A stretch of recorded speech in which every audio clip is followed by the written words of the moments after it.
அனைவருக்கும் வணக்கம். Welcomes to my channel. இன்றைக்கி நம்ம சேனலில் பார்க்க போகிறது தமிழ் புத்தாண்டு 2024 குரோதி வருடம் அன்று எந்தெந்த பொருட்களை வாங்கி வைத்தால் வருடம் முழுவதும் செல்வ செழிப்பு உண்டாகும் என்பதை பற்றி தான் இன்றைக்கி நம்ம சேனலில் பார்க்க போகிறாங்க. தமிழ் புத்தாண்டு ஏப்ரல் 14 ஞாயிற்றுக்கிழமை பிறக்க இருக்கிறது. சூரியன் குரு சேர்க்கை நடைபெறும் நாள் என்பதால் தான் இந்த நாள் முக்கியமான நாளாக சொல்கிறாங்க. பிரபவ ஆண்டு துவங்கி அச்சய ஆண்டு வரையிலான 60 தமிழ் ஆண்டுகளில் 38வது ஆண்டு தான் குரோதி வருடம். அந்த குரோதி வருடம் இந்த வருடம் 2024 அன்று ஏப்ரல் 14 பிறக்க இருக்கிறதுங்க. புத்தாண்டின் துவக்கம் என்றாலே வாழ்க்கை மாறும், நல்லது நடக்கும் என்ற எதிர்பார்ப்பும் நம்பிக்கையும் எல்லார் மனசுலையும் இருக்கும்.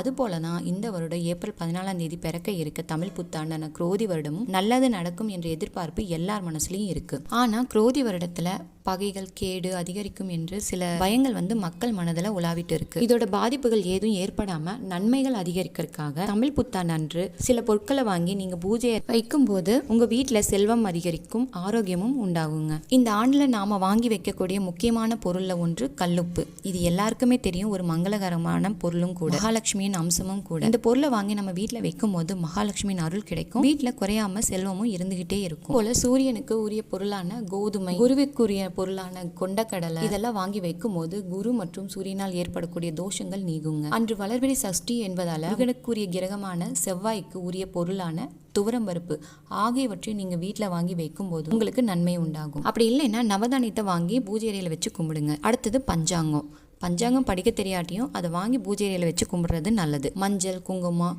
வாசனை திரவியங்கள் அதாவது பூ இந்த மாதிரி வாங்கி பூஜை அறையில வச்சு கும்பிட்டு வரலாம். தங்கம், வெள்ளி உள்ளிட்ட பொருட்களை சித்திரை திருநாள்ல வாங்கி கும்பிடுறது இன்னும் சிறப்பானதும் கூட. இதை நீங்க பூஜை அறையிலையும் வச்சு கும்பிடுங்க. இன்னைக்கு நான் சொன்ன தகவல் உங்களுக்கு பயனுள்ளதா இருக்கும்னு நான் நம்புறேங்க. இந்த வருடம் சித்திரை திருநாள் தமிழ் புத்தாண்டு உங்களுக்கு செல்வ வளமும் ஆரோக்கியமும் பெற்று தரணும்ட்டு நான் மனதார ஆண்டவனை வேண்டிக்கிறேன். நீங்களும் வேண்டிக்கோங்க.